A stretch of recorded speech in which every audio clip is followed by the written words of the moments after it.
ABN Maharashtra में आपका खैर मकदम। मैं हूं मुनीर आरिफ खान।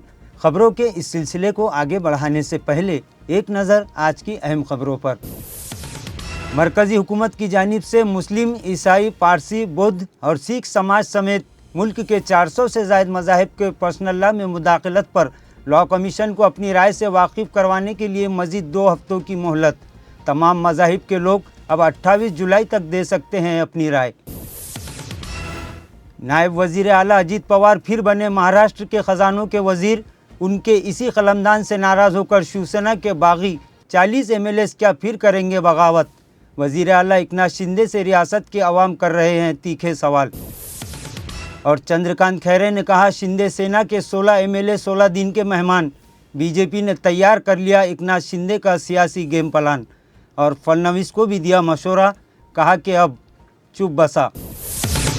नाजरीन, आखिरकार महाराष्ट्र की हुकूमत में शामिल सियासी पार्टियों में कलमदानों की तकसीम हो गई और एनसीपी से बगावत करके बीजेपी के साथ हाथ मिलाने वाले नायब वज़ीर आला अजीत पवार को बीजेपी मुंह मांगे कलमदान देने पर भी मजबूर हो गई।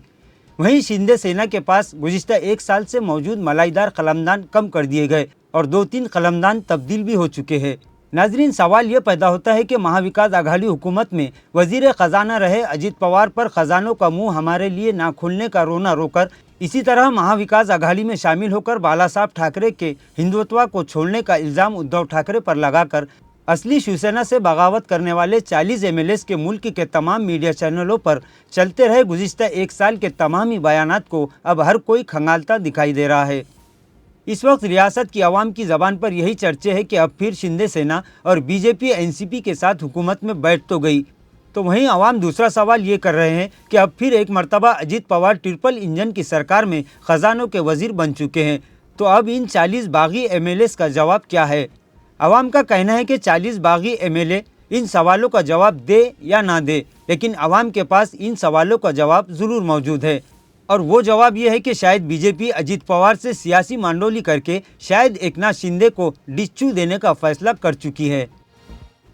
नाजरीन, मरकज़ की बीजेपी हुकूमत सिर्फ हिंदुस्तान के मुसलमानों के पर्सनल लॉ ही नहीं बल्कि ईसाई, पारसी, बौद्ध, सिख समेत 400 से ज़ायद मज़ाहिब के पर्सनल लॉ में मुदाखलत करके एक मुल्क एक कानून की बात कर रही है, जिससे इस वक्त पूरे मुल्क के मज़ाहिब के मानने वालों में एक बेचैनी का माहौल पैदा हो चुका है।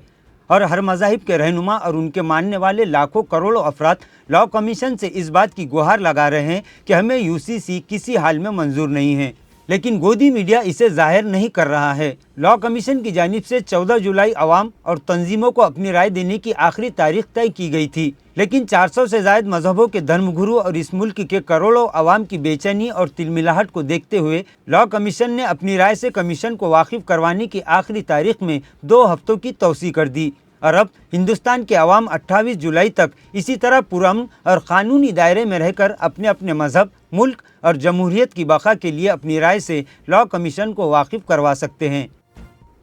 नाजरीन, साबिक़ रुकन पार्लियामेंट और बाला साहब ठाकरे के कट्टर सैनिक चंद्रकांत खैरे ने हुकूमत में शामिल पार्टियों में हुए कलमदानों की तकसीम पर कहा कि इसमें कोई हैरानी की बात नहीं है, क्योंकि ये मामला तो पहले ही फिक्स हो चुका था कि शिंदे सेना के 16 बागी MLA 16 दिन के मेहमान हैं।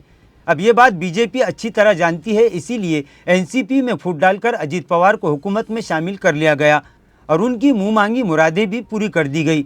और ऐसा लग रहा है कि अब बीजेपी का काम हो चुका है, लिहाजा इसीलिए शिंदे सेना के MLAs को शायद यही कहा गया होगा कि रहना है तो रहो, नहीं तो आगे बढ़ो।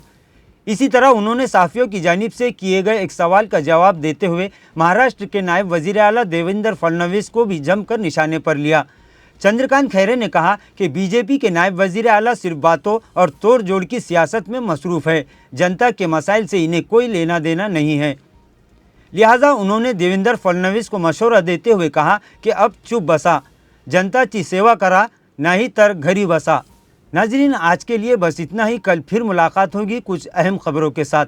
तब तक के लिए मैं मुनीर आरिफ खान आपसे इजाज़त चाहता हूँ। अल्लाह हाफिज़।